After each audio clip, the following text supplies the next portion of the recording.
Hello and welcome to another Arsecast Extra, as always, with James from Gunnerblog. James, a little later than usual. Good evening to you. Good evening, Andrew. We could only outrun this podcast for so long.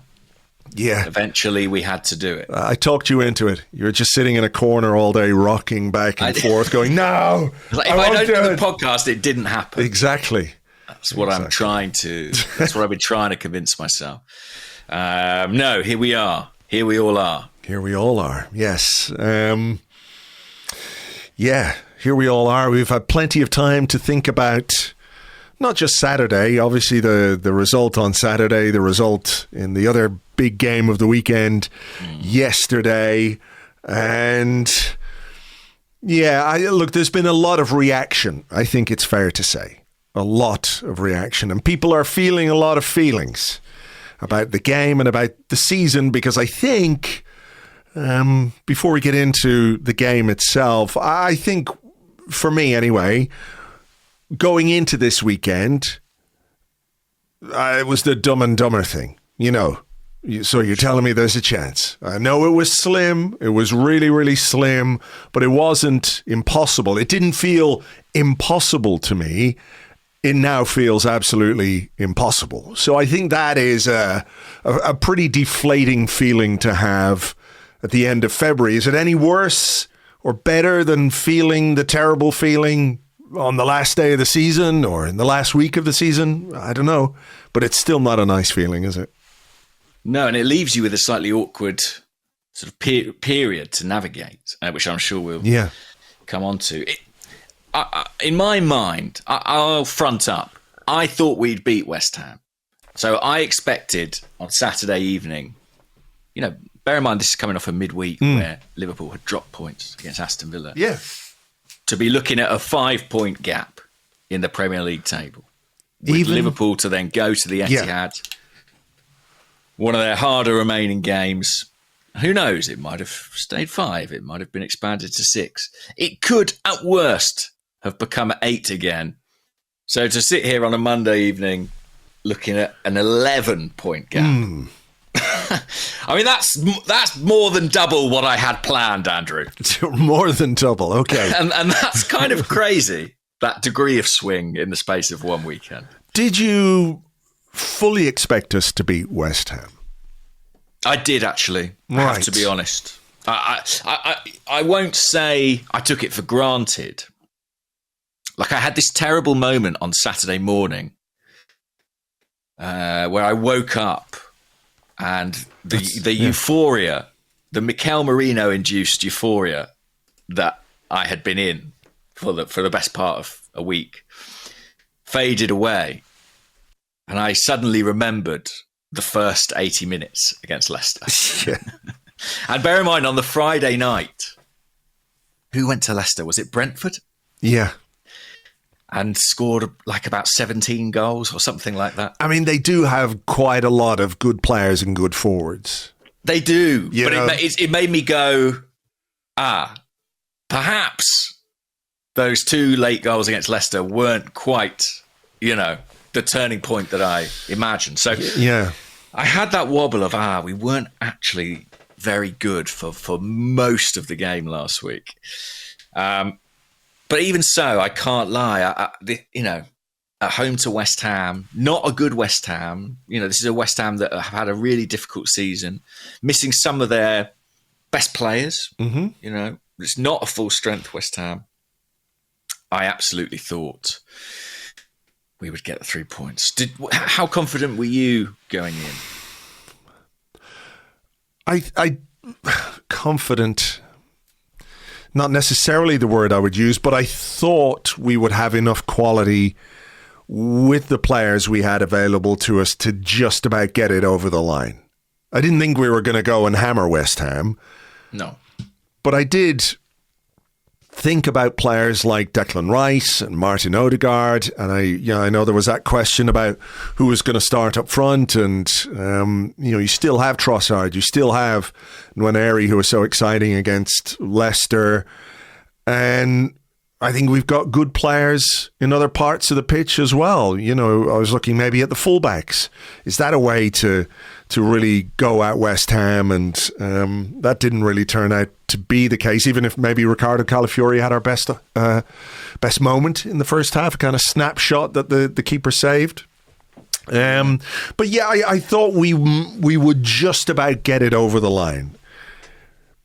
But about 5 minutes into the game, I was thinking of texting you. We talked about this. I was thinking about texting you going, this is going to be a slog.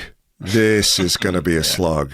And then about half an hour into the game, you texted me going, oh, this is going to be a slog, or this is going to be hard work, whatever it was you said. And I have to say, like, the opening 2 or 3 minutes of the game gave me jitters. I don't quite know what it was. There were a couple of misplaced passes early on, and I just looked at the team and I didn't feel like whatever we needed was there. And that's kind of a mad thing to say after 2 or 3 minutes of a game, because football can change in an instant. But what little confidence I had sort of slowly ebbed away over the course of that first half. Any complaints about the starting 11? I mean, there was the one big decision you alluded to was up front, right? Complaints? No. I understood where he was going with the team selection. I mean, the decision he had was, do I start Mikel Merino up front, or do I play Raheem Sterling from the start again? Yeah. And I think anybody who watched the Leicester game can understand why he went with Merino. Mm-hmm. The flip side of that was, who's going to make an impact from the bench? And Merino did that against Leicester, so you don't have that anymore. If you don't think Sterling can make an impact from the start, I don't really think you can expect him to make an impact off the bench, because he hasn't done that all season. And as it turned out, that was the case, albeit in slightly more trying circumstances than you would have liked late on in the game.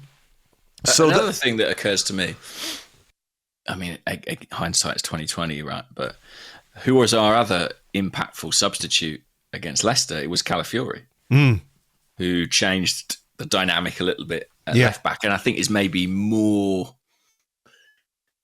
adept at doing that and offering a kind of attacking threat than Lewis-Skelly or some of our other left back options. Equally, I accept that when you've paid £42 million for a player, sometimes you've got to play him. And I didn't object when I saw Calafiori picked from the start. No, me neither. There's some other sort of decisions that were made during the game or not made during the game that perhaps we can get into as we go on. West Ham set up with a back three, didn't they, with wing backs? Graham Potter and Arsenal is an unpleasant sort of mixture. I remember him coming to the Emirates with Ostersons. And winning toward the end of Arsene Wenger's reign, was it? Could have been. I feel like perhaps it was. It was like it was in our sort of like Callum Chambers, Rob Holding era, and February 2018 they beat us 2-1. Yeah, and he's had some decent results with them against us down the years, and I thought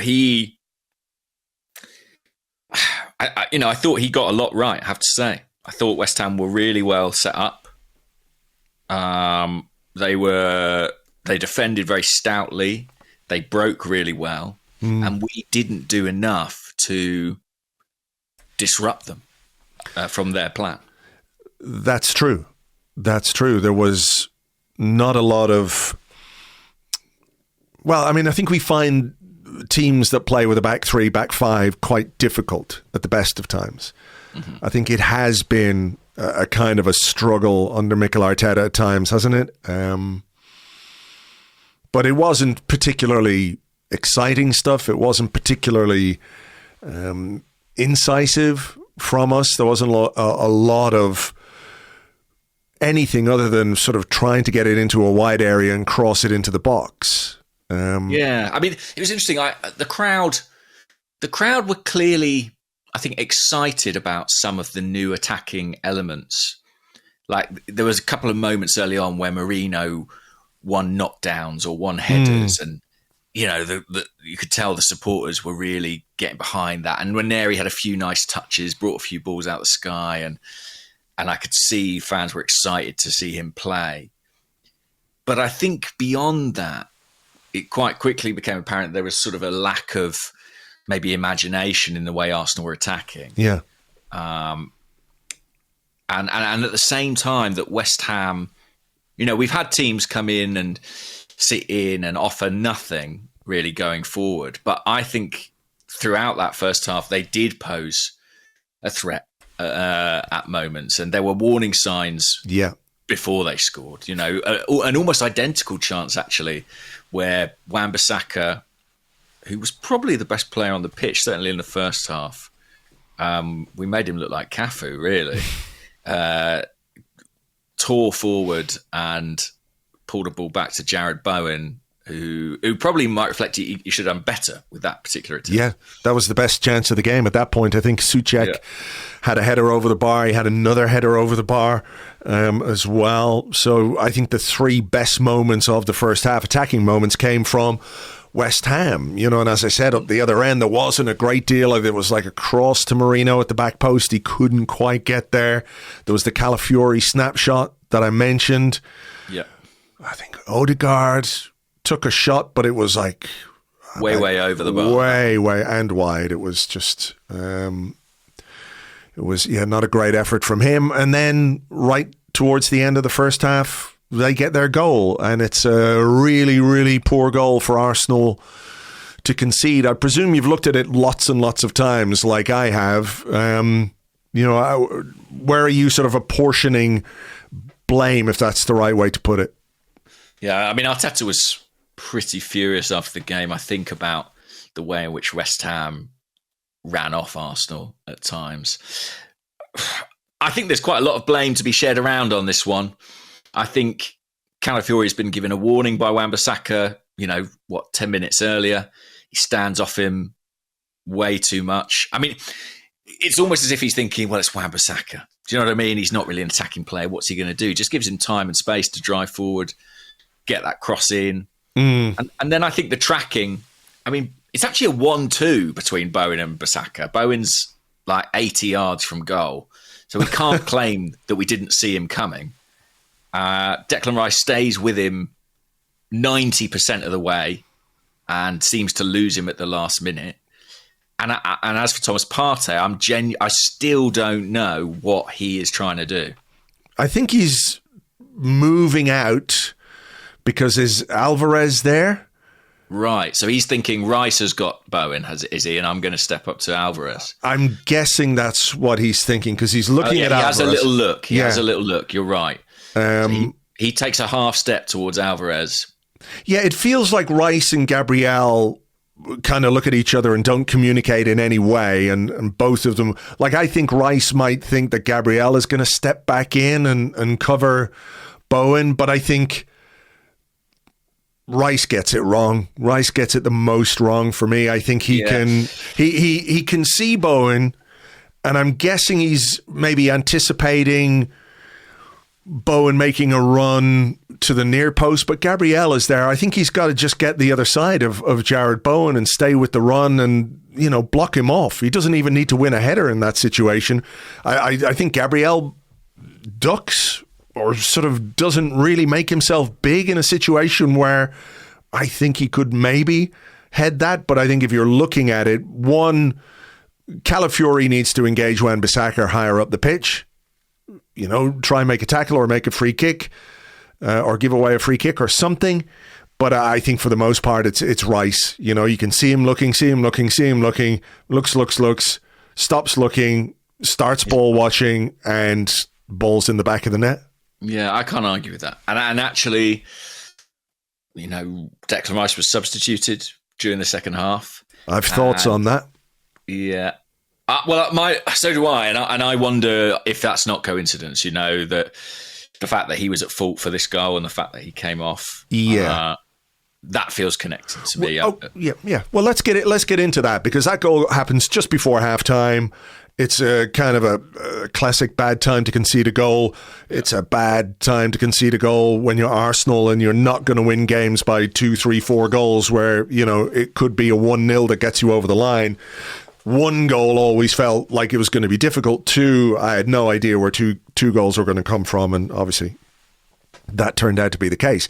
But the changes early in the second half, you might be right on Rice and Calafiori coming off when those 2 players we've sort of fingered as being potentially the most culpable for that goal, right? So maybe that's what was in the manager's thinking. I did go back and I looked at the first part of the second half again, and I was trying to see, like, did Rice do something or not do something in that period of play?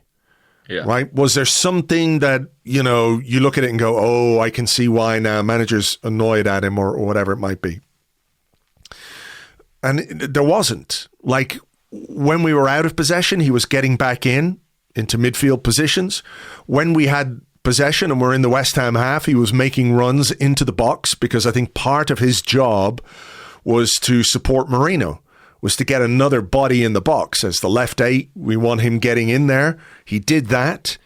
And then I noticed on the commentary of the game I downloaded, 53 minutes, and the commentator says, Arsenal getting ready to make a couple of changes. Myles Lewis-Skelly and Oleksandr Zinchenko are coming on. That was 53 minutes. The change happened in the 56th minute because the ball stayed in play for a couple of minutes. Yeah.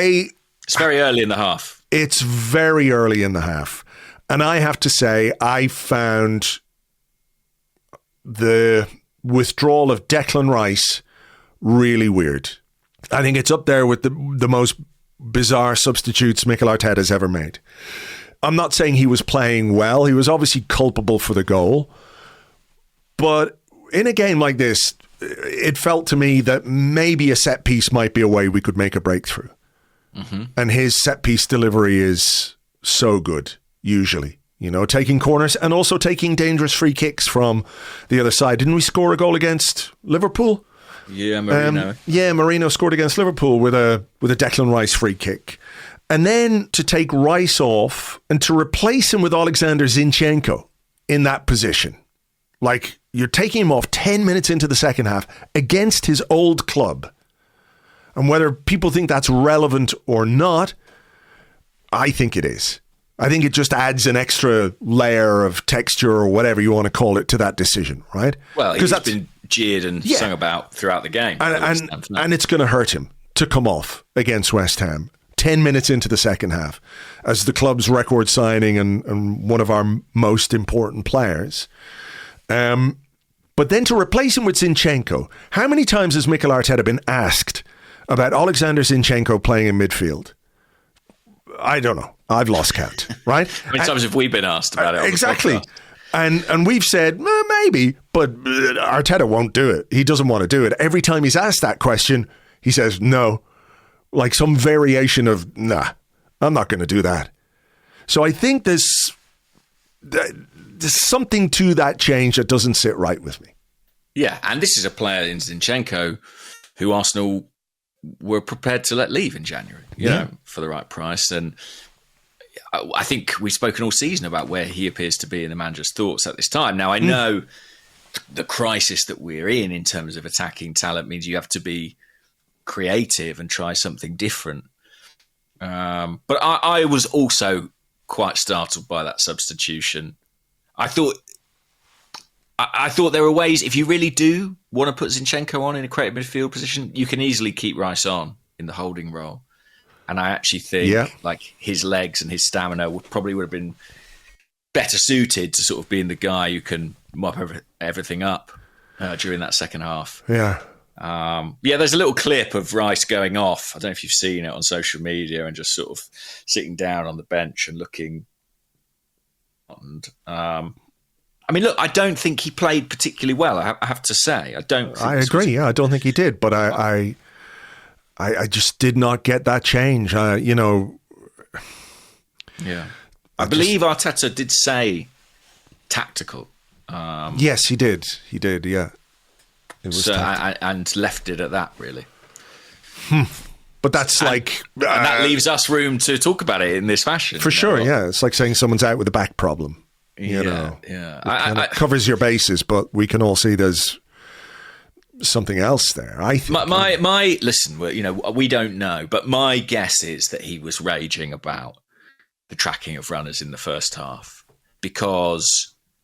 and he had it in his mind from half time that he was going to make those changes. Give Myles and Zinchenko 5-10 minutes to warm up on the sidelines, and then make them, because in his post match he was palpably angry about the defending on the goal, I think. I don't blame him. For that. But I think you also have to look at what you've got available to you on your bench and what you've got available to you on the pitch and what those players are capable of. Even on a day when maybe they didn't get better with Zinchenko on. No, he wasn't any good at all. And Rice has been a player who has delivered some big moments late in games. He does have that engine. I'm thinking of the goal at Luton, the goal against Manchester United. Mm-hmm. That's what great players do, right? They find a way often in the final stages of matches. So, yeah, it is a strange one. And I think on that question of the defence generally, it's interesting. Like I've obviously followed the fallout of the game and the way people have talked about it. And I've seen a lot of the sentiment that, this is kind of on the defence because our attack's been decimated and we need to lean on our defensive strength and need to be perfect defensively. And we weren't, and therefore, that's why we lost. And I do understand that, but I also think, isn't that just a sort of unrealistic expectation? Like, I look at it more from the position of you can concede a goal in any Premier League game, right? Anything can happen. Surely you have to balance that by creating presentable opportunities for yourself. Like the perfect defensive game probably doesn't exist. I know we've come close at times in the past 2 years, but you cannot at this level of the game restrict your opponent to nothing. And even if you do, they might have a shot from 30 yards that flies into the top corner. Yeah. You have to do more at the other end, right? For sure. To mitigate against that. For sure. But maybe that's me. Maybe that's my attacking bias. No. I agree with you. I mean, I think it's maybe part of the reason why he was so furious at the goal was because he knows how hard goals are going to be to come by at the moment. Yeah. But then it's his job to try and find ways to set up his team to be a bit more effective. Like the stats from this game, Arsenal had 20 shots to West Ham's 5, but the XG was more or less the same. So it tells you that the quality of chances and opportunities we created in this game were, pretty poor. Speculative stuff and yeah. It's cumulative, right? Isn't it? So it's, you divide that number by 20, you're not looking at many great chances. And Arteta was pretty clear about that himself after the game. Yeah. That 20 shot stat doesn't really tell you very much at all. So yeah, I mean, look, even in the second half, what was it? Was it 5 minutes into the half? They nearly had another chance. I don't think it would have gone down on XG because I'm not sure Jared Bowen made contact with it. Oh, the one where, yeah. He almost got on the end of, and that would have been the game probably sorted right then. As it was, we made the change. I mean, my other thought about that change of Zinchenko for Rice is that it just felt like, and I don't apportion any blame to the manager for this because I think that is the situation that we're in. But it just felt like desperate times, desperate measures. It smacked of desperation to me. Let's try this thing that I've very obviously not wanted to do for the last 3 years. Because what else have I got? Yeah. And I kind of felt that about a lot of what followed in the second half. I'm going to chuck Zinchenko on at left mid. I'm going to give Raheem Sterling 10 minutes. I'm going to switch the back four around, bring Saliba off, try and have White and Timber. Like it all felt a lot more in hope than expectation. Sure. Frank. Sure. I mean, the options are limited. That's why, again, I just stress the weirdness of the Rice substitution. Like, if he's made that substitution because he's angry at those two players, I'm not saying he shouldn't be angry at those two players, but if he's made that decision because he's fuming about that moment, he's cut his nose off to spite his face, really. Yeah, you know? I mean, that's an interesting point. Like, is that an emotional decision? Yeah, could well be. I mean, that's the only logic I have, because there's no injury, there's no fitness issue, not a fatigue issue, none of that. 56 minutes and you're taking Declan Rice off. It's a strange one, and particularly for a player who can't get a game in his normal position.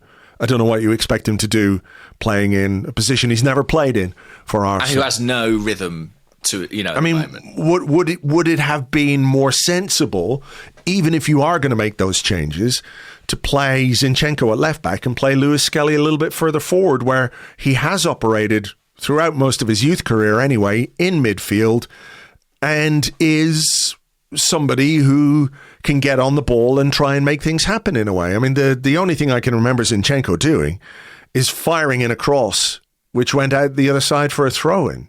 And that's about all.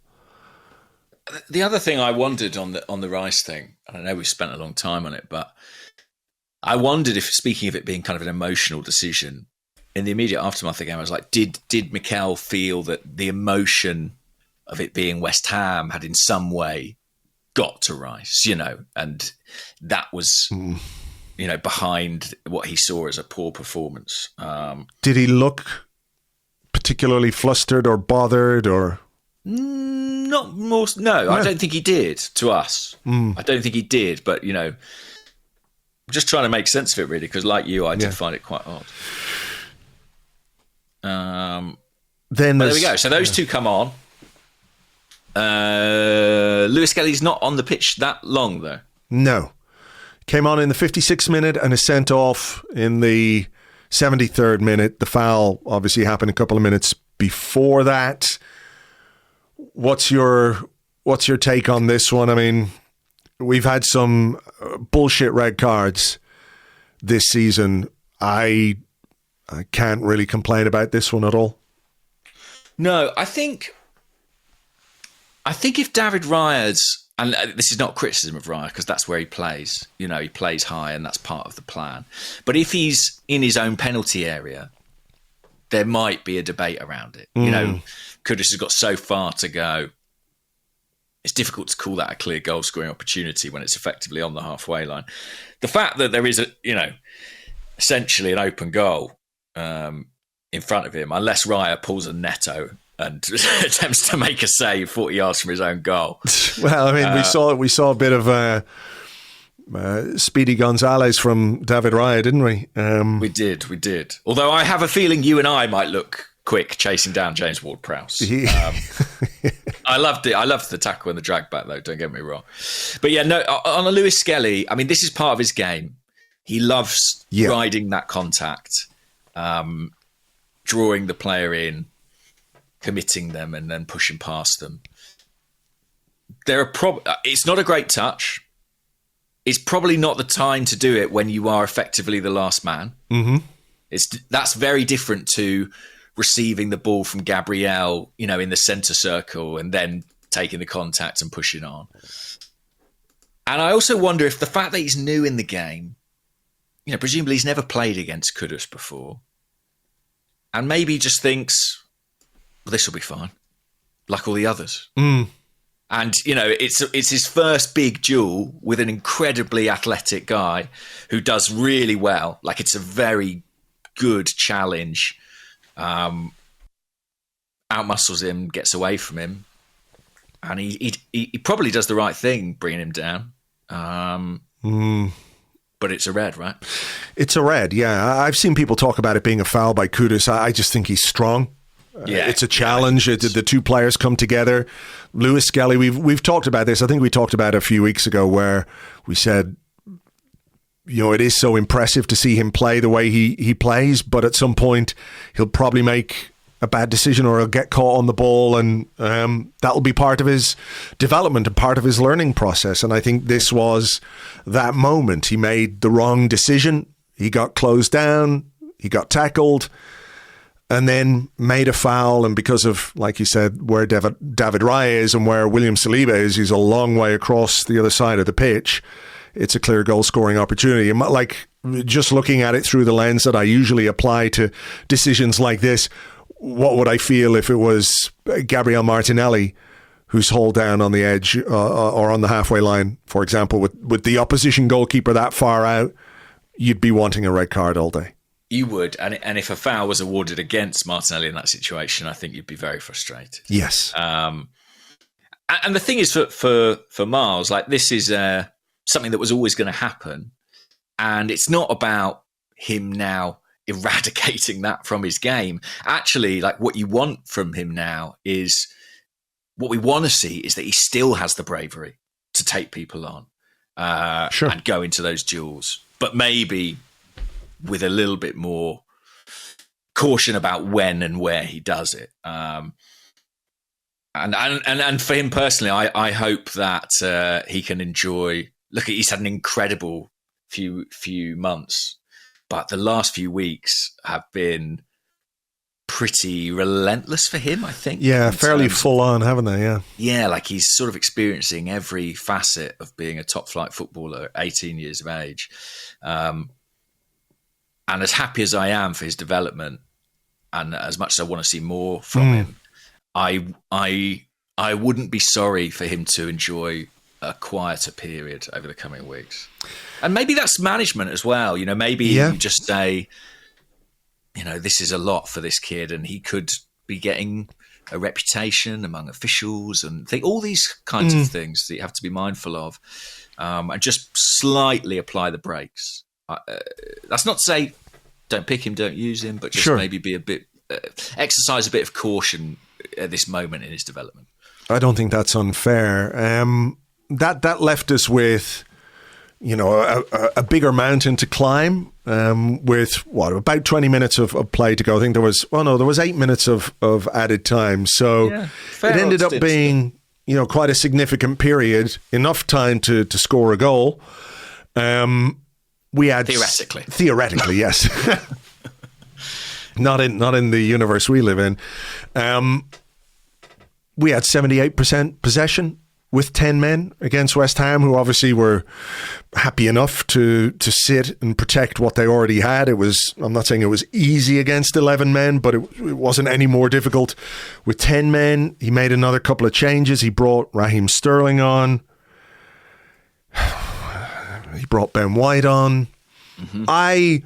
If I didn't really have any significant issue with the starting 11, I don't understand why, having already taken Declan Rice off, why we didn't give 20 minutes to Jorginho in this game. Yeah. Take Thomas Partey off, play Jorginho.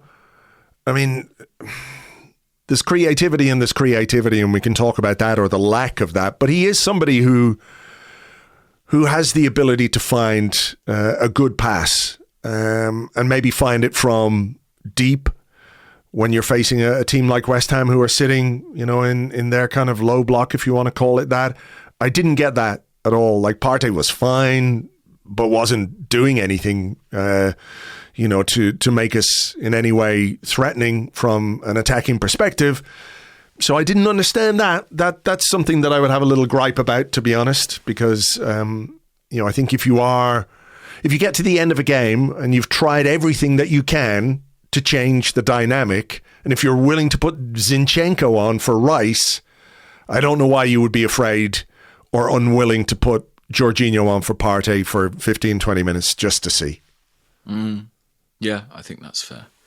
I'm looking at the bench now and seeing if there were any other dice that we could roll. I don't think so, particularly realistically.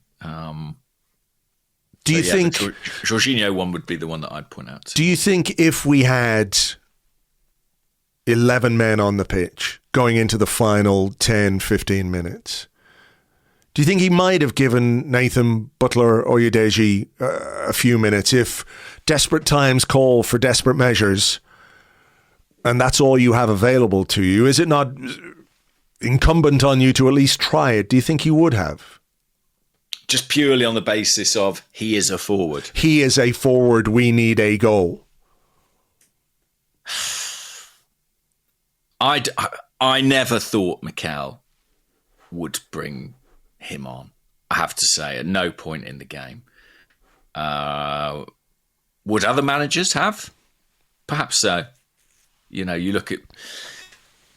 It's a different case, but Manchester United are bringing on 17-year-old, aren't they? In Chido Obi Martin. He is a different, I think, sort of calibre of prospect. Mm-hmm. You know... I to be honest, I haven't really seen Nathan Butler-Oyedeji play, so it's very, very hard for me to have an informed opinion about it. I strongly suspect if Arsenal didn't have the injuries they do, he wouldn't be with the club anymore.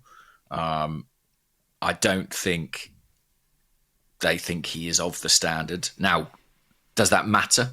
Could he have created some chaos in the penalty area just by virtue of being in that position? Mm-hmm. I mean, there were days where I absolutely thought Yaya Sanogo wasn't of the standard, but he still played his part in us almost winning in winning an FA Cup final. Winning an FA Cup final, yeah. Yeah. So I'm not surprised Mikel didn't do it, but I can see the argument. But I think with 10 men, it becomes more difficult. Yes, I agree. I was sort of hypothesizing about, us having 11 men. It was weird sort of looking at, this is a West Ham squad with injuries, and they still had 2 Premier League centre forwards on their bench in Evan Ferguson and Danny Ings. Like, I know they've both had their problems for different reasons, but had they been on the Arsenal bench, they would have got on during this game. For sure. So, yeah, I mean, there weren't many moments. Like, when there have been games where we've lamented like our finishing prowess and said, we need a killer. But this was a game where I'm not even particularly sure the chances were there. When they were, they fell to defenders. Gabriel. Yeah, Martin Odegaard made a good chance for Gabriel. He put it over the bar. Ben White flashed that shot, sort of cross shot, right through the penalty area. Yeah, that wasn't far away, actually. No, I mean, it was well struck, but... There was a Trossard shot the keeper saved with his foot. There was another shot. That was the closest we came, really. Yeah. There was one shot over as well. Yeah. I thought on a bad day for the attack, I think Trossard probably looked the most likely at times, but yeah, that's not a great compliment given the way that we played. So Arteta said after, nobody was at the level. He said, I'm responsible, but we were not at the level today. Yeah. The level, I'm paraphrasing, but required to win a Premier League. Yeah, Premier League game. Yeah. I'm trying to think of how to phrase this particular question. Look, we all know we've got a lot of players who could have made a difference unavailable, right? Yeah. Everyone knows that. And I think it does have an impact on your team and how it plays. My gut feeling straight after this game was that even if we had those players, it would have been a pretty similar kind of performance. Because we've seen this before. We've seen this kind of struggle against this kind of system before. I think if we have Havertz and Saka and Martinelli and Gabriel Jesus, we've got a much better chance of finding a way through. But the overall performance, I think, I've seen it before with some of those missing players in the team. So, let me take you back to December 14th, Arsenal 0, Everton 0. Kai Saka, Kai Havertz and Gabriel Martinelli all start. Gabriel Jesus comes off the bench. There you go. And you've got yourself a 0-0 there. So, yeah, we have seen this before. And the tricky thing is, like, it's not every week. Like, it's not like week after week, Arsenal can't create a chance to save their lives and they've got a terrible goals tally. That's not the case.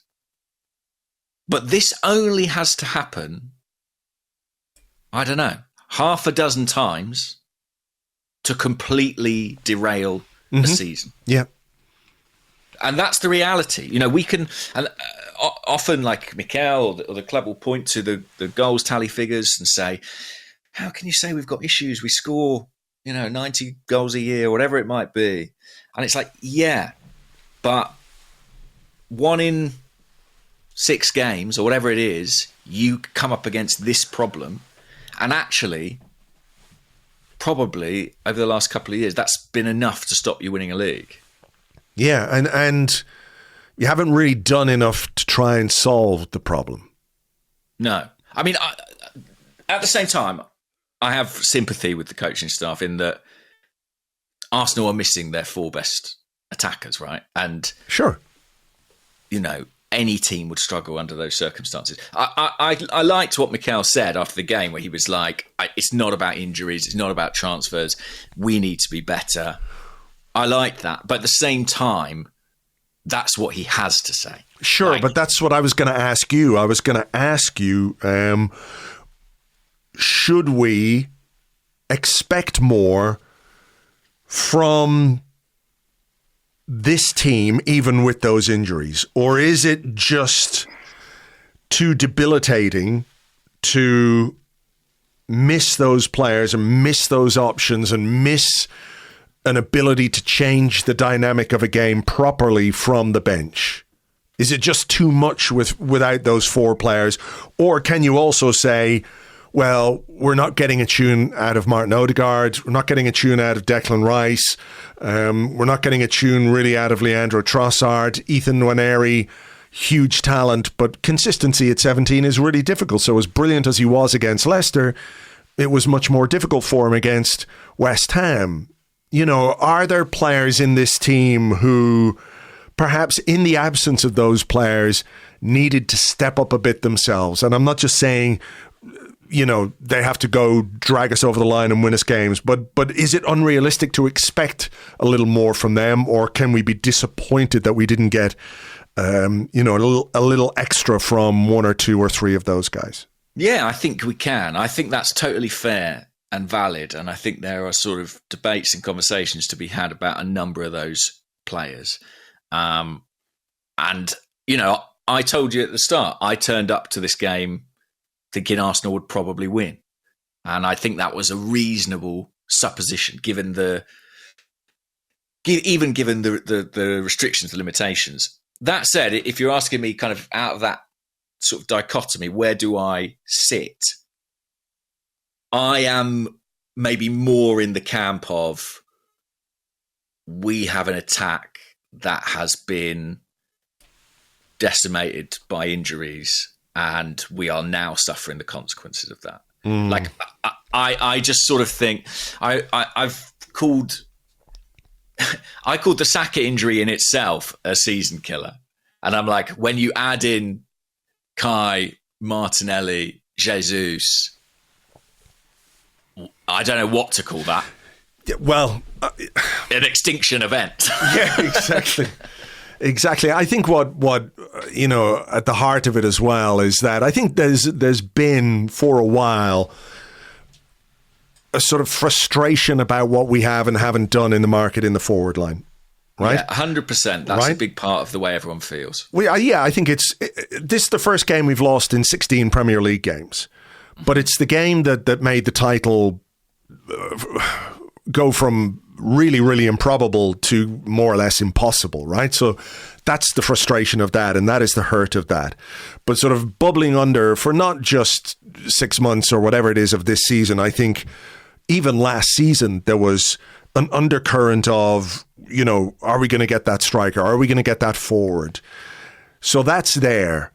And that is even more prevalent this season because I think, we do score goals. You're right. And you look at the goals tally and it's not terrible. It could be better, obviously, but it's not terrible. But the sense that we haven't really hit our level this season in terms of performance and excitement, a few games here and there, but a lot of the time it's felt like a slog. And that current of, well, if we had a bit more excitement or a bit more chaos or a bit more whatever in the forward line, as we've talked about, that becomes even more relevant. And then you lose 4 players to injury and the transfer window closes. You haven't done any business. And on the same weekend that we get beaten by West Ham, Aston Villa's 2 loan players, who I accept nobody really would have wanted on January 1st, score 2 goals and Rashford gets 2 assists and Asensio gets 2 goals.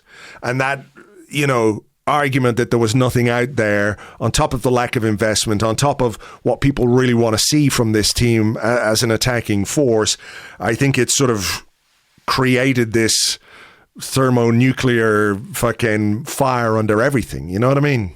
Yeah, that's why I say I'm sympathetic to the club's position given the injuries and what's happened. But I don't get the sense there's a great deal of sympathy around. That's what I mean. Yeah, there's no sympathy. And I completely on board. I'm sympathetic to the injuries. I'm not at all sympathetic to the situation we find ourselves in for other reasons. Yeah, and I think that's, I think that is the source of a lot of the frustration that we are seeing now. My main thing about Arsenal's attack is that I think there was just too many injuries or no injuries. I feel like there are too many elements to the way we score and create goals that are not hugely sustainable. Like the set pieces, for example. They've been such an important part of our threat this season. And that's just dropped off a little. And that's natural. And I think even Mikel maybe has said in a press conference, that's part of, the cycle of football, and, we need to keep working at it and improve. But it's like, once we've lost that, suddenly you're looking around and you're like, maybe open play is more of an issue. And I think there's, we had become very reliant on Bukayo Saka, and that's not proven to be sustainable this season. So, it's been a very deflating couple of days, and obviously what follows Sunday. Yeah. I mean, I don't know about you, Andrew, but I didn't really watch. I sort of had it on and off the Liverpool City game, but I have to be honest and say I almost in my mind was like, I kind of hope Liverpool win this, because I sort of, the hokey cokey of being in and out of the title race is kind of messing with my head and my well-being. And I'm just like, I sort of feel like I'm sort of on my knees before Mohamed Salah saying, kill me now, I'm ready. Do you know what I mean? Just make it quick. Yeah, literally that. Just make it quick. And in fairness to them, they did make quick work of Man City. I mean, watch it? No, I didn't. I went and drank some beer and checked my phone a couple of times to check in on the score, and was like, oh, yeah, of course. So no, I couldn't. This weekend was the opposite of what I had envisaged my footballing weekend. Double the points, Andrew. Double the fucking heartbreak and double the misery and double all of it. Yeah, it was a really bad weekend. A really, really bad weekend. And I think people will maybe come to terms with being out of the title race for perhaps the same reasons that you've just sort of outlined there, that this sort of, it's the hope that kills you kind of thing. Yeah, we've done a lot of hoping in the last 3 years. And now Mohamed Salah has killed us all. He's extinguished hope. He's snuffed out the hope. The hope is gone. The hope is fucking dead on the floor, that's for sure. There's something comforting about that absence of hope. I mean, I don't know if I'm quite there yet, to be honest. Despair. I'm just honestly, I've just collapsed into despair. No, not at all. I think, I do think we've had a pretty stressful time of it with these title races. And I think you're right. I think that actually, as a fan base, we might find, we don't want this to be a regular thing, and it's not what any of us would choose, but I wonder if we might come to terms with it relatively swiftly and just be like, yeah, well, that was that. We move on. I mean, I have, at this point, I would say, no real hope at all as regards the title. And no, even if there's a swing in results on Wednesday night, we go to Forest and Liverpool has Newcastle, which frankly I consider unlikely.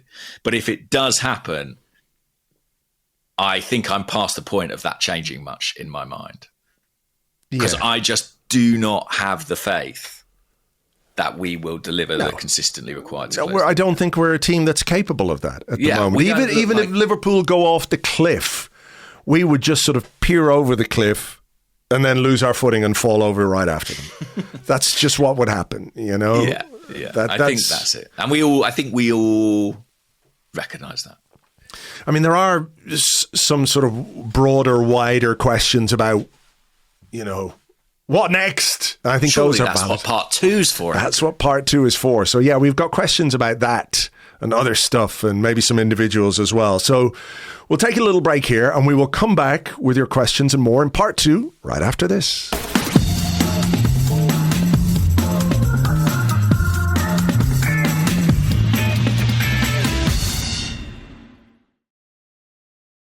Welcome back to the Arsecast Extra. This is part 2 of the show where we answer the questions that you send to us on Blue Sky at gunnerblog.bsky.social and at arseblog.com. Also on the Arseblog Discord chat server, which you get access to if you are an Arseblog member on Patreon. Safe to say, James, it's not really a laugh a minute in the questions today. Although I did like this from Speckled Jim on the Discord. He said, what is slower? The dawning realization that we don't have enough this season, or James Ward-Prowse? Yeah. I mean, that was the highlight of the game from an Arsenal perspective. It was pretty remarkable, actually. Jokes about James Ward-Prowse's pace aside, it was a great piece of play from David Raya. Not just the pace, but, the little back... little turn. Yeah. Although I fear that David Raya, being one of our strongest contenders for player of the season, probably is a bad sign. Yeah, maybe what I mean? So. Yeah. It's not what you envisage. It's not to knock him. He's been very good. Aaron Ramsdale, Sheffield United Player of the Year, as they're relegated from the Premier League kind of vibes. Look, he'll already be going up to collect his Southampton award, I'm sure. God. Jeez, he made a great save. I mean, I was watching the match of the day. I feel so sorry for him. Those are not real Premier League defenders. They're just not. They can't be. But he made a brilliant save. At one point, the Brighton guy sat him and the defender down, but he got up really, really quickly to make a great save. But yeah, that's a thankless task, I think. It is. He's got down. It is. But what questions we got here?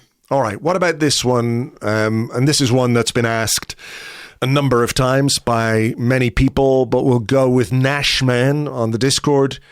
He says, how does Mikel even motivate these bunch for the next 12 games in the league and the Champions League? And there's a lot of questions about that, like, what we're feeling as fans.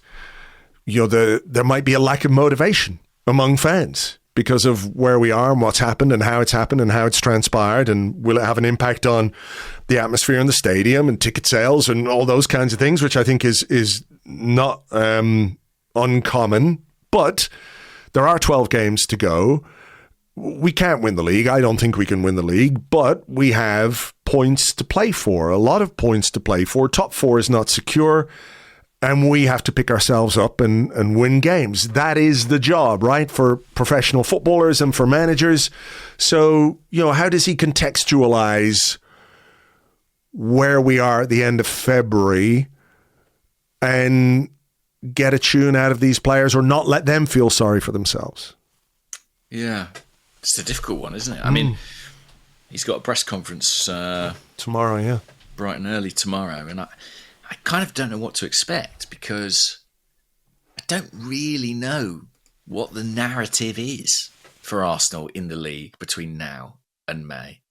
Like, I don't really know how you set that course. I suppose in a way, the fact that he was so scathing about the performance against West Ham, it does at least sort of demand a response. Yeah. Doesn't it? And that response is not connected to the Premier League title or Champions League qualification, but just purely the fact that the manager's come out and said that was not good enough. We have to deliver a performance off the back of that. Yeah.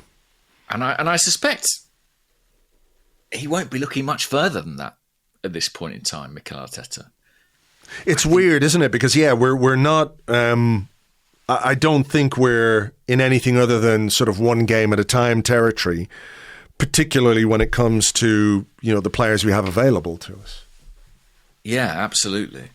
And I think that this is the stickiest period, these next few weeks. I mean, it was always going to be the case with the injury situation.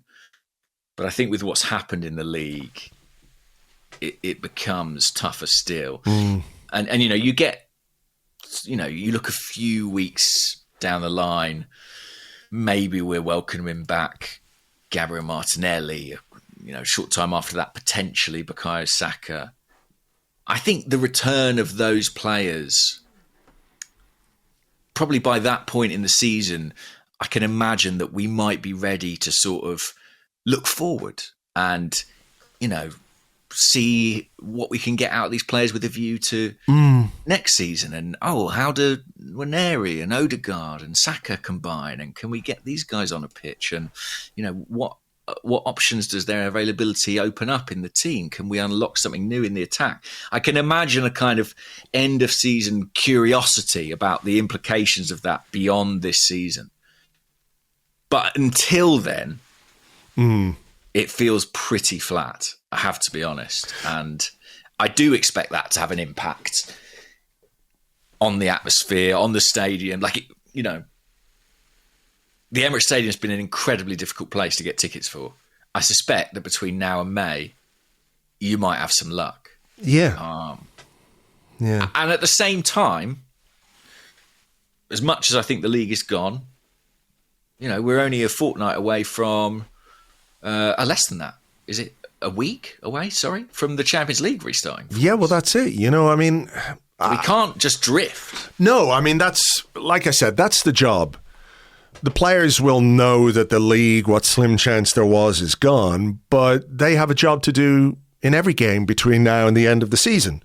I think that will be the message that our Arteta will stress. I think when we lose, and when the implications of a defeat like the one on Saturday are as pretty much as final as you can get for your hopes in the league, right? I think it's easy to go to a dark place or a darker place than maybe the players and the manager and the coaching staff will go to.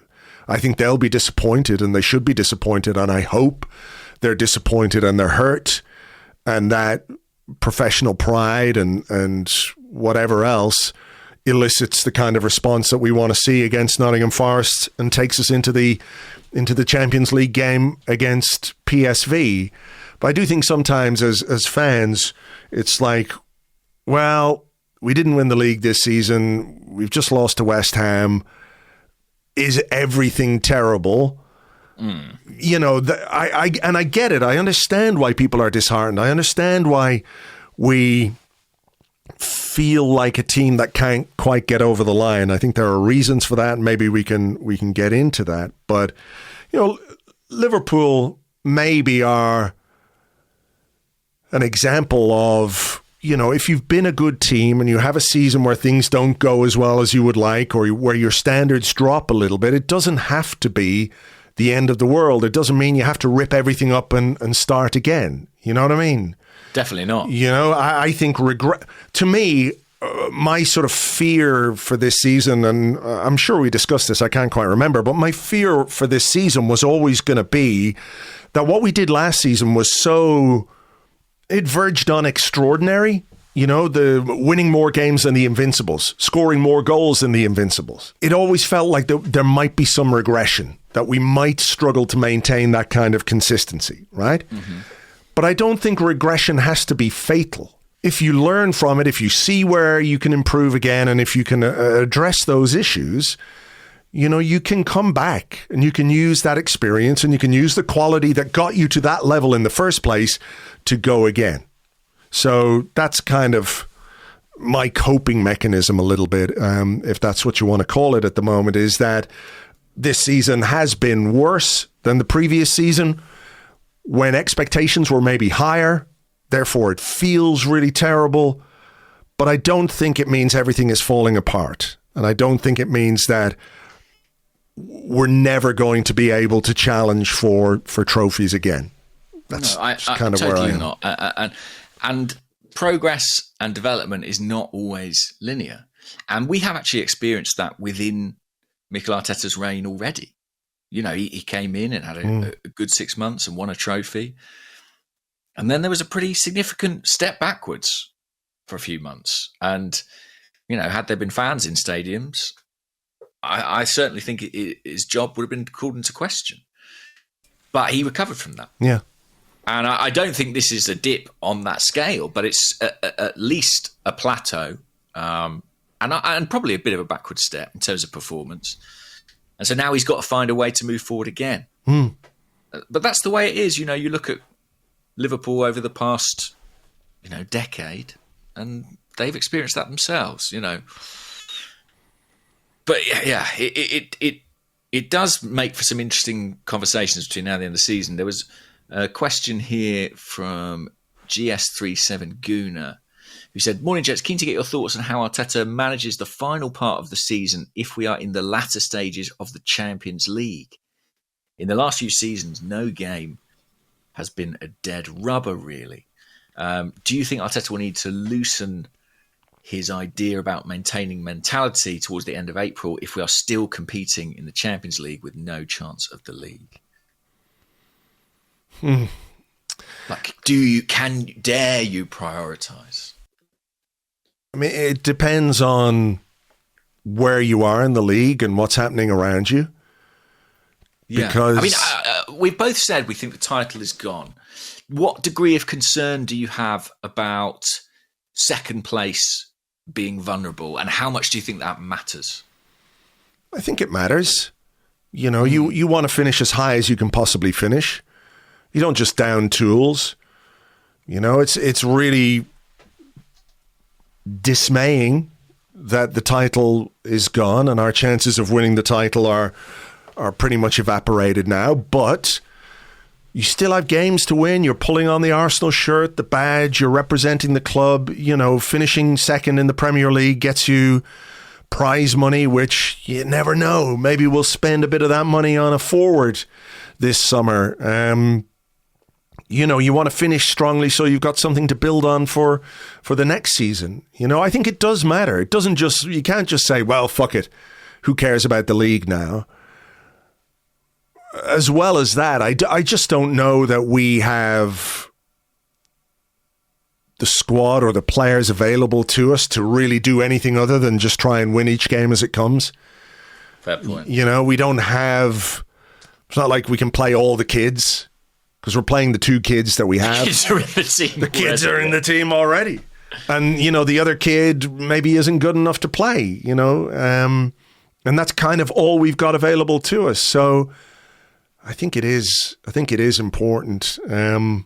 I think, yeah, I mean, listen, if we think winning the Premier League will be hard, very hard, I think winning the Champions League will also be extremely difficult. Yeah, there's no chance. I'm sorry. Sorry, folks. I don't think there's any chance. That said, no, I mean, some people will not like what I'm about to say, I suspect, because it might sound a bit small time. But I think we've got to get past PSV for a start. Like, I think if we, having had this situation in the league that we've had, if we go out to PSV, if we think it's grim out there now, yeah, that will be another level. The West Ham of the Netherlands. Yes, honestly, like, it will be bleak as all hell if we don't get through that. And I don't take it for granted that we will. But I think we need to. And if we get, let's say, a Real Madrid in the next round, I fully expect we'll go out, to be honest. Mm-hmm. But it would, at least, to me at least, I think that it would feel like an occasion that would sort of keep the remainder of the season alive in some capacity, you know? Like, it would feel like Real Madrid at the Emirates is big. Whoever we've got out there. Yeah. Like, you know, I remember Barcelona coming to the Emirates Stadium and being beaten. And we went out over 2 legs. But that first leg is still one of my fondest memories as an Arsenal fan. Sure. And so, like, that could be really special. And that is still in play. And it's not the same as winning something at all. But, like, if we're looking for sort of what's the narrative, what's the hook, like, what's keeping us going and keeping us interested, that's something for sure. That is something. If we do get beyond PSV, the way this season has gone, though, it's going to be Atletico Madrid and Diego Simeone. We're going out to PSV, who are playing Atletico in the next round. And I think I've just sort of sorted that. Even if we get Atletico Madrid, it's just going to be like... listen, as someone said to me at the West Ham game the other day, I can't watch this Arsenal against Simeone for 2 legs. Not sober. My anyway. eyes! Make it quick, Mo. Make it quick. Yeah, none of us deserve that, Andrew. Come on. Yeah. Yeah. Just win the next game and then see what happens, and it'll all feel, you know, a little bit better. And I think, you know, it's a difficult game away to Nottingham Forest, who are going to sit deep and invite us on and try and hit us on the break. Yeah. And that's kind of what West Ham did. If Ricardo Calafiori didn't enjoy Aaron Wan-Bissaka, I don't think he's going to enjoy Anthony Elanga. Oh, God. That would be my guess. Fuck, yeah. Who's about the quickest player in the league, isn't he? Yes, he really is. He really is. Well, it's a challenge and one that they've got to rise to. I want to ask you about a player who I saw a lot of chat about over the weekend. We've got a question straight up from Gunnar Dwayne on the Discord. He says, should we listen to offers for Odegaard? And then Sammy says, how concerned are you about Martin Odegaard right now? I remember his first maybe 1 or 2 games back, we were talking about how great it was to have him back in the team, but since then he's been nowhere near his level. I think this was his first big injury as a senior professional, as a player who's so integral to everything we do. Should we be worried he hasn't managed to get back to the level we saw of him since his injury? I've seen a lot of this, Andrew. Yes, me too. And I have to say, I've been quite sort of... not surprised at the discussion, because I think Martin Odegaard is in poor form, and I think he has failed to live up to the standards he's set for himself in terms of his performances. But I have been a bit surprised at sort of the vitriol around it. And again, it's social media, so I don't wish to place too much weight on it, but... yeah, it's caught me slightly off guard that he's been sort of the subject of such anger from certain sections of the fan base. It's kind of crept up on me, to be honest with you. And then after the West Ham, it seems to have really bubbled to the surface. Yeah. I know there are some corners of the internet where kind of an Odegaard skeptic narrative has been weaved for some time. And, you know, there have been disciples of that, doubtless, waiting for this moment to pounce. But I'm still... yeah, I still find that quite shocking, just because he's a really good footballer. I mean, that's one of the reasons. And he's a really outstanding professional. And I feel a little bit like he's a victim of the fact that he's just the last guy left. And it's like everyone's looking at him being like, right, it's on you, Martin. Yeah. I'm with you. I don't really get the vitriol. I get the discussion about his form because I don't think he is anywhere near the level he can play at and the level that we have seen from him. I don't think anybody is going to argue with that. What I would say is that he had the injury. He came back and has basically played 90 minutes every game since. And 90 minutes in a role which asks a lot of him physically, that he never shirks, does a lot of running, leads the press, lots of sprints high up the pitch. He, as you pointed out to me on WhatsApp the other day, I think when you are a creative player and you don't have quality in front of you, it can have an impact on your performance levels. Your ability to find passes because the movement ahead of you is not quite what it was. But I think what we're seeing is a guy who's had an injury and who is in, I'm not going to say bad, but in different form, because even when he is indifferent, he still can make chances, as he did for Gabriel. I think he had 4 key passes on Saturday, for better or worse. My issue is that, like, we have one creative midfielder. Mm-hmm. Arsenal Football Club has one creative midfielder, and that is Martin Odegaard. That doesn't mean to say that other players can't be creative or do creative things, but on paper, you're looking at Martin Odegaard as the only attacking/creative midfielder beyond Ethan Nwaneri, who's been pressed into action in Bukayo Saka's position. That's it. And the burden is heavy on him. And he's not in good form. He's not playing as well as he can, but we do not have any other option. We don't have any other players. Yeah. And last season, just to sort of round this out, last season, at least we had Fabio Vieira and we had Emile Smith-Rowe. Like, you whatever you think of those guys, good, bad, indifferent, or whatever, right? We had those players as options. So if there was a period when Martin Odegaard was maybe struggling a bit with the injury or fatigue or form, there were options available to the manager to use if he wanted to. But we let those players go and did not replace them. So for me, just to go back to the first question, should we listen to offers for Odegaard? With all respect to Gunnar Dwayne, absolutely not. That's the last thing we need to do. But we need to sort our squad out so that he is not the only man in that creative role and the only man having to try and create chances. It's really poor squad management. So I think if you're going to talk about Martin Odegaard, at least put it in the right context. I couldn't agree more. I think that's the nail on the head, really. And I'm not trying to tell anybody that his performance level has been, of the right standard. I think he would probably say that himself. But it is kind of an absurd situation that the creative burden that is placed on him is so huge. And I was speaking to like listeners on the Discord and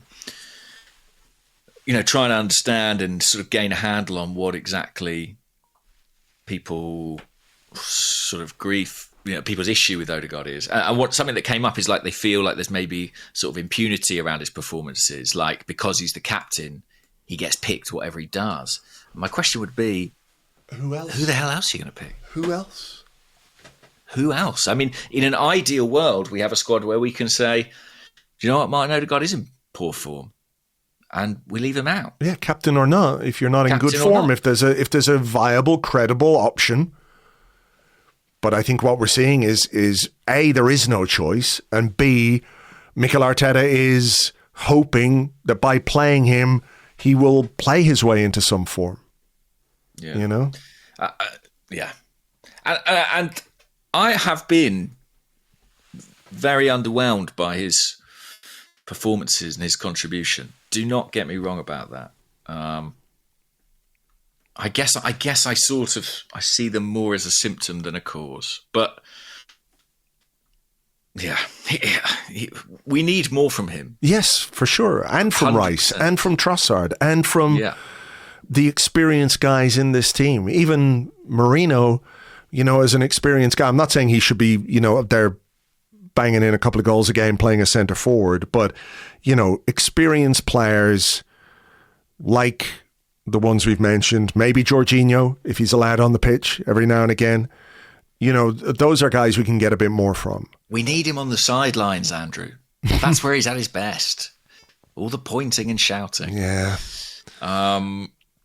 We touched on this briefly, but I think if we're in full doom mode, it is worth asking directly. Guna NCSU said, recognise the title is gone. What is the risk of falling out of the top four? Because that will damage both financially and the ability to get targets with no Champions League on offer. Like, what is to what level do I think that risk exists right now? Yeah. Guys, that's not something I'm currently worried about. Make it quick, Mo. Yeah. I'll be long dead by the time that's decided, so I don't need to worry about this. Look, Mohamed Salah will have me in the ground. But I don't see the teams behind us being consistent enough either. That's my honest view. I think Forest, City, Newcastle, Bournemouth, Chelsea, Villa, there's some good teams there. I think they'll all drop points as well between now and the end of the season. So I think we will be okay for Champions League qualification. But will we get any more points? That's the big question. Yes, we will get some more points. Well then, you heard it here first. I think we'll be all right then. I think it is a risk. And like I said, a bit earlier on, when something goes wrong, we immediately catastrophize and think about the worst possible scenario. So I understand why people are thinking about that. If you can't score a goal against West Ham and you struggle to score goals against Leicester, are you going to struggle against other teams? But I understand why there's some fear of that, and I slightly fear it. But I hope, maybe on Wednesday night that fear is assuaged a little bit by the Nwaneri hat trick. That's what I'm saying. I don't think. Yeah, I don't think it's going to be assuaged then. I'm really worried about that game. Oh, me too. Don't I'm just trying to comfort myself here as we're talking. Stephen has been going through the stats, and he's come up with this wonderful stat for us to really lift the mood. Good morning, lads. Will we end the season without any player achieving a double-digit goal tally in the league? If so, I believe that's the worst since 1938-39 season. Oh, my God. Is Saka sort of close enough that he could do it? Saka's on 5. Martinelli's on 6. Havertz is on 9. Talk about a badly timed injury. He could have just got one more goal. Then we wouldn't have to worry about that nonsense. I mean, Trossard's on 4. Marino 4. You're looking for a bit more from Trossard, aren't you? Yeah, you are, for sure. I think you'd have to say, given his likely to return ahead of Saka and that he's a goal ahead, you're looking at Martinelli, really, to save us from that rather unpleasant stat. He's our only hope. He is our only hope. What about this one from James, who's at the rudax.bsky.social. He says, for a manager that looks for the finest margins in games, it's surprising that our direct free kicks are still abysmal. Do you think Jover hasn't focused on them, or we don't have the technical ability from dead ball situations? And I guess the context for this was that late free kick, Trossard is fouled inside the D, and we give that free kick to a guy who looks like he just does not look like a confident man anymore. Does he, Raheem Sterling? Yeah, I mean, we're bad at these. Yeah.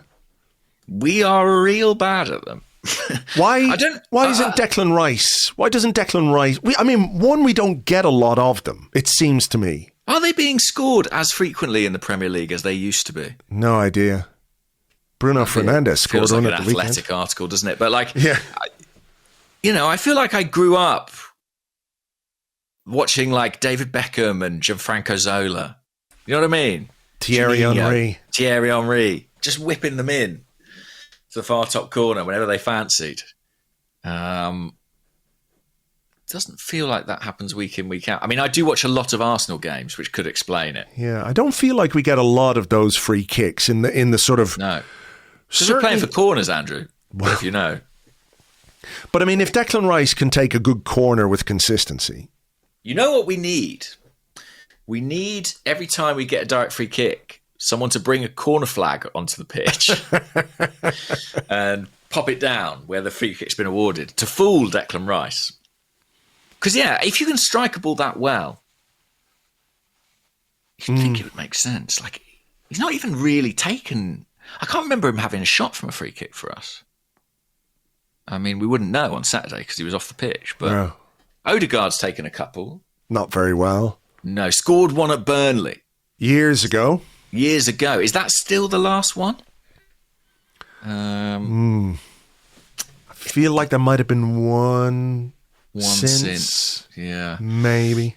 I think whatever sort of bad free kick juju David Luiz had has seeped into the entire club. I've just asked Google, which of course is now completely useless. Because you want to be asked. When's the last time Arsenal scored a direct free kick? It happened in the Elizabethan times. It was the 1938-39 season. Yeah, the guy got to 9 goals. There were 9 free kicks. But I found a thread on the Reddit, and it says that'll definitely be right. Yeah, it's quite accurate. They know their stuff. I mean, this is the Burnley game. I think it is the Burnley game. That's about 3-4 years ago. Mm-hmm. It was a scabby 1-0 win as well, wasn't it? It was. That was the only goal. I think it was our second. I think it was the game after the Norwich game. Yes, it was. It was. We were in full sort of scabby win mode at that point in time. Just do anything to get points. Yeah. I mean, the truth is, we're sort of joking about this, but is that not instructive? Like, do we have enough players with enough ball striking ability? You know what I mean? Yeah, I know. Kai Havertz is a good player, but if I had an issue with him, it would be his ball striking, his connection often is not as clean as you might like. Like, is that a sign of a squad that's filled with sort of slightly underpowered attackers that we can't name 4 or 5 guys we'd want to be taking on a shot from 25 yards? Yeah, I think so. There's sort of a lack of power in the way we hit the ball a lot of the time. He is the guy that I was just going to say, and I think we talked about this a couple of weeks ago that we talked about the power with which he hits the ball, and that is at odds with most of the players in our attacking third. Like Martinelli's not a power guy. Odegaard, Saka can be. But again, Saka's more like a sort of okay power, but a lot of precision. Trossard can hit them sometimes. Havertz, there's nobody. They're all doing like deft watercolors, Yeah. And you want a fucking guy to fucking Jackson Pollock a little bit. Just go fucking crazy. I remember us having a conversation a few years ago at a time when Arsenal's penalty record was pretty sketchy, and us saying, it'd be wise for, I think it was at the time, it was Emile Smith-Rowe or Bukayo Saka, like start practicing penalties because there's a job up for grabs there, and there's probably 5 or 6 goals a season that you could have. And whilst a direct free kick is not quite the same thing, there's definitely an opportunity within the squad for someone to take on that mantle, whether it's Rice or Saka or Ranieri. I think they're the guys I'd be looking at most, thinking you've got the capacity. So yeah, get practicing, guys. Yeah. Who was it? Was it one of the games recently, and then we couldn't score? Could have been one of the. Was it the Fulham game? I can't remember. Was that the weekend that Sesko just fucking smashed one from like 30 yards? Yeah. Absolute cannonball, like properly hit the ball, you know.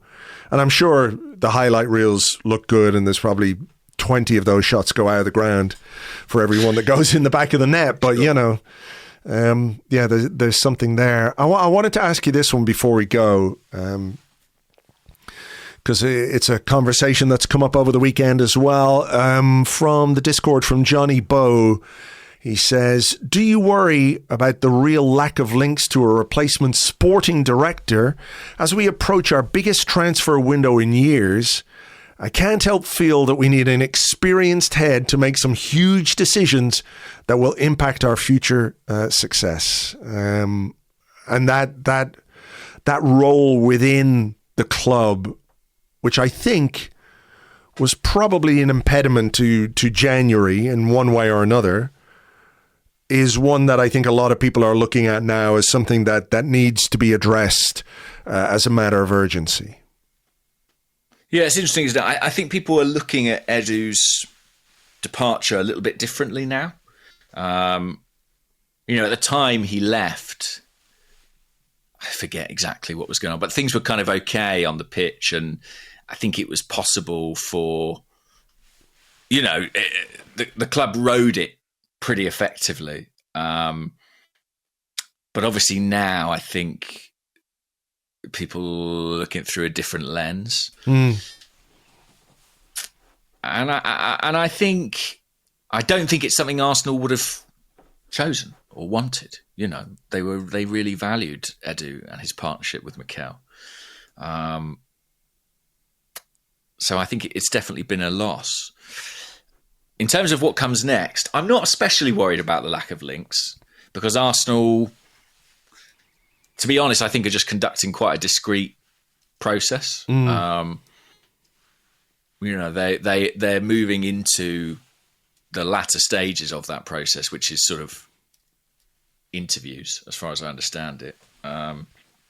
Having sort of, filtered through candidates, I think they're now at the point where those guys are going to be meeting with, I presume, Tim Lewis, I presume Richard Garlick, I presume Mikel Arteta. I do think it's really important, and I think it's really important that it's resolved quite swiftly, actually. Yeah. Because it's not just, I wrote a piece about this last week, but it is not just transfers that Arsenal need to be mindful of. They're approaching a summer with a number of star players, big players, having 2 years remaining on their contract, which is typically the point at which, you want to renew if you can, to avoid going into a vulnerable position. We're talking about Bukayo Saka, we're talking about William Saliba, we're talking about Gabriel. Martinelli's contract expires 2027, although there's a +1 option within it. I think Leandro Trossard's around that time. There's probably new deals in the offing for Myles Lewis-Skelly and Ethan Ranieri. Certainly some sort of extension on their current contracts. There's a lot to be done. And that is without even starting on the transfer business, which I think we're all agreed is hugely important this summer. So I don't know the degree to which this impacted us in January. I really think it needs a resolution early so that we're in a strong position for the summer. I don't know if you know this or if you have any insight into this, but Edu's role was sporting director, right? Yeah. Previously technical director, where his responsibility was for the men's team, and then it was expanded to cover all footballing aspects of the club, including the women's team and the academy, right? So he oversaw all that. Are Arsenal looking for somebody to do that? Or are they looking for somebody to be the technical director for the men's team? Really good question. Really good question. Arsenal have spoken about it as a sporting director role. I have heard that it may be a more streamlined role that they end up going with, because they have the manager in Mikel Arteta, and they may just look to appoint someone who's primarily charged with the sort of recruitment and contracts aspect of the job.